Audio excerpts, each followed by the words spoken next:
Bueno, vamos a ver el teorema de existencia y unicidad. Aquí vamos a ver si tenemos un problema de valor inicial, como el que tenemos aquí descrito. Esto es un problema de valor inicial, donde tenemos una ecuación diferencial y tenemos una condición inicial, que es en el punto x sub 0, y sub 0. Entonces hay un teorema que nos da condiciones suficientes para saber si la solución existe, si existe una solución y esa solución además es única.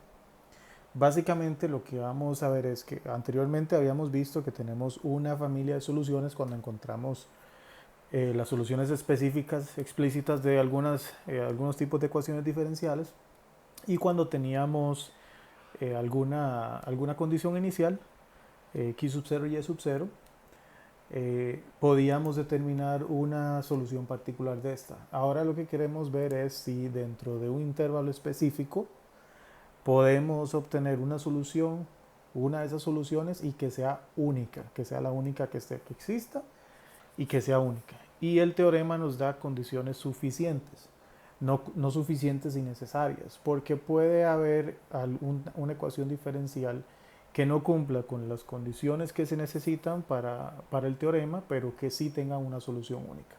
Okay, entonces sí nos da, si tenemos una ecuación y podemos determinar que la función es continua y su derivada parcial con respecto a la variable dependiente es continua, pues podemos encontrar una solución única.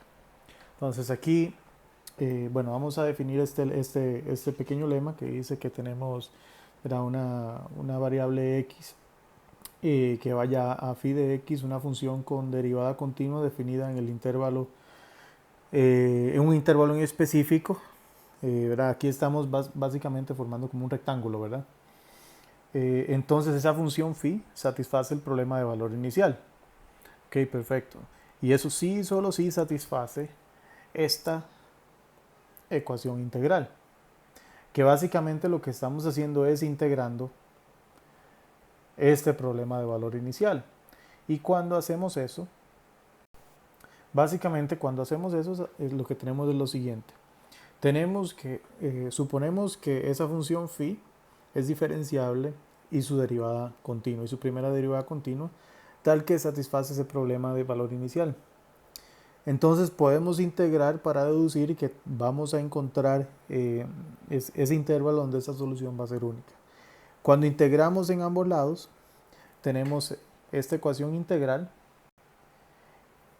que luego podemos integrar del lado izquierdo, y lo que vamos a obtener es, mediante el teorema fundamental del cálculo, y vamos a tener la función phi de x menos phi de x sub 0, pues estamos en el intervalo x sub 0 y sub 0 y vamos hasta x. Pero phi de x sub 0, pues ya sabemos que es nuestra condición inicial y es y sub 0, entonces podemos reescribir esa ecuación integral, la anterior que vimos, como phi de x menos y sub 0, ¿verdad? Sustituyendo esto, igual a esa integral del lado derecho. Y más allá podemos, ¿verdad?, escribirlo como phi de x igual a y sub 0 más esa integral. ¿Okay? Entonces ahí está aprobado ese pequeño lema. Eso para lo siguiente. Ese es el teorema de existencia y unicidad. El teorema dice, si tenemos una función que va a estar en un intervalo, en una función real que va a estar en un intervalo, perdón, eh, una función continua y definida en un dominio omega en R2, con su derivada parcial continua f, o sea, la parcial de f con respecto a y. Si tenemos un punto inicial x sub 0 y sub 0, es un punto interior de ese dominio omega, entonces vamos a tener un intervalo cerrado i que pertenece a R con x sub 0, un punto interior de ese intervalo, tal que y' de x, o sea, y' igual a f de xy, dado esa condición inicial, o sea, y de x sub 0 igual a y sub 0, eso básicamente es el problema de valor inicial, este que tenemos aquí, tenga una solución única, y de x, para todo x, no sé por qué está usando t en algún momento, asumo, para todo x en ese intervalo. ¿Ok? Y nada más por aclarar, el interior de un intervalo cerrado I, que pertenece a R, es el intervalo abierto AB que omite los extremos. O sea, nada más estamos omitiendo los extremos, estamos manteniendo un intervalo abierto. Ok. Algunos detalles sobre la demostración en general. Si tenemos esta ecuación, ¿verdad? Que viene del problema de valor inicial que vimos en el lema, ¿verdad? Tenemos que y de x es igual a y sub 0 más 6 integral, que es lo mismo que escribirlo de esta forma también, ¿verdad? Dado que y' la habíamos definido como esa función f. Ok, perfecto. Aquí puedo usar, eso me pasa por estar usando otras, ahora no sé qué pasó.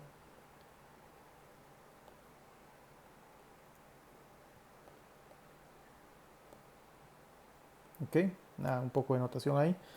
Entonces, si se asume que x es una función continua, entonces la continuidad de f, en este caso esa función f, garantiza que t también es continuo. Esto lo que sugiere básicamente es algún procedimiento recursivo para de alguna forma obtener alguna aproximación de la solución. O sea, hacer esto muchas veces eh, dada una condición inicial al inicio. ¿Verdad? Porque tenemos la primera y después de esa primera podemos seguir aproximándolo mediante un proceso recursivo. Variables anteriormente. Okay, página en blanco. Ok, entonces si tenemos que eh, que y sub 0 de x es igual, es exactamente y sub 0, podemos definir que, aquí escribí algo mal, okay, vamos a ver, okay. Si definimos que y sub 1 de x va a ser igual a y sub 0 más esa integral, ¿verdad? Eso es lo que habíamos visto anteriormente, dado que estamos usando lo mismo del lema anterior. Entonces aquí tenemos la primera iteración, dado esta condición inicial, ¿verdad? Entonces estamos usando el primero, el y sub 0, para obtener y sub 1. ¿Ok? Bien, entonces si x es continua en esa función y sub 1 y satisface que y sub 1 de x sub 0 es igual a y sub 0, entonces también podemos hacer la y sub 2. Y así sucesivamente hasta obtener, vean que donde el y sub 0 no cambia, ¿verdad? El y sub 0 sigue siendo el mismo. Donde vamos a generar las iteraciones son en estas y, ¿verdad? Esta es la que empieza con y sub 0, luego tenemos y sub 1 y aquí ya vamos a obtener y sub 2 con esta pequeña información y lo que sea x. Entonces de aquí podemos obtener una familia de soluciones y sub k de x, donde k es un número natural, del ejemplo anterior, que era estas iteraciones que empezamos a hacer. Bien, entonces si... ay, no me gusta cómo escribí esto.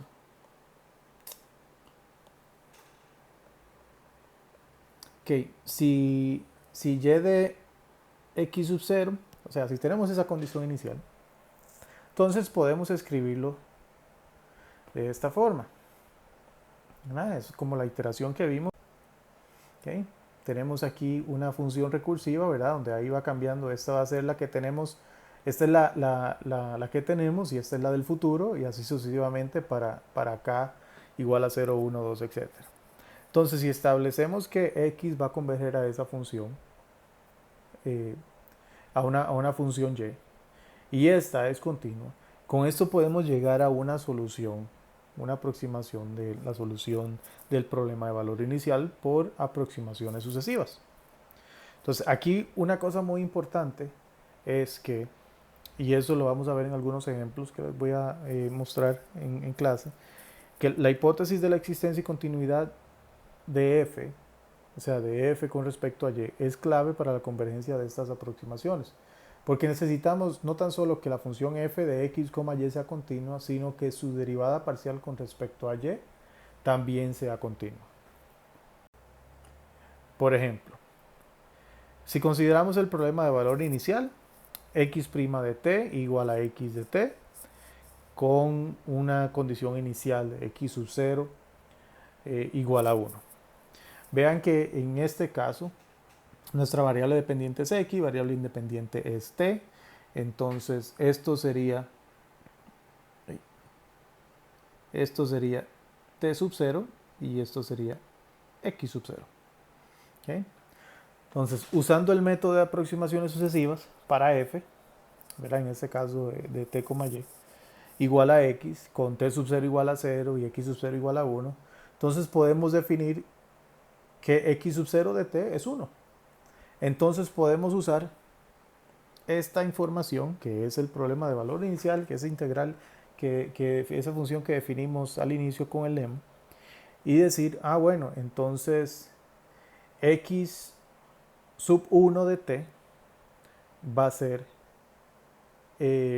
1 más el integral de 0 a t de 1 por ds, y eso va a ser igual a, pues, 1 más t, ese integral.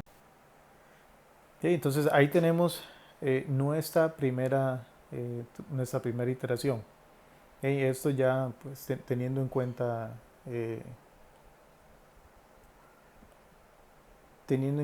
nuestra solución del problema de valor inicial. ¿Okay? Entonces, sí, de acá.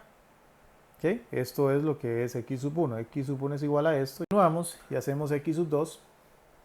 Vean que volvemos a lo mismo, ¿verdad? Esto era x sub 1, ¿verdad? Que lo obtuvimos, estoy poniendo en la próxima iteración, que me va a dar x sub 2. Entonces x sub 2 me da esto. Luego, para obtener x sub 3, pues necesito x sub 2. Para obtener x sub 4 necesito x sub 3 y así sucesivamente. Entonces, por inducción, después que ya uno hace esto varias veces, por inducción uno puede llegar, por ejemplo, en este caso, pues a esta ecuación, que es x sub t igual a, ahí tenemos esa ecuación que básicamente en este caso son las aproximaciones de los polinomios de Taylor, y esto nos lleva a que esto va a ser la función exponencial, donde nuestro intervalo de existencia de la solución es pues simplemente todos los r, básicamente. ¿Okay?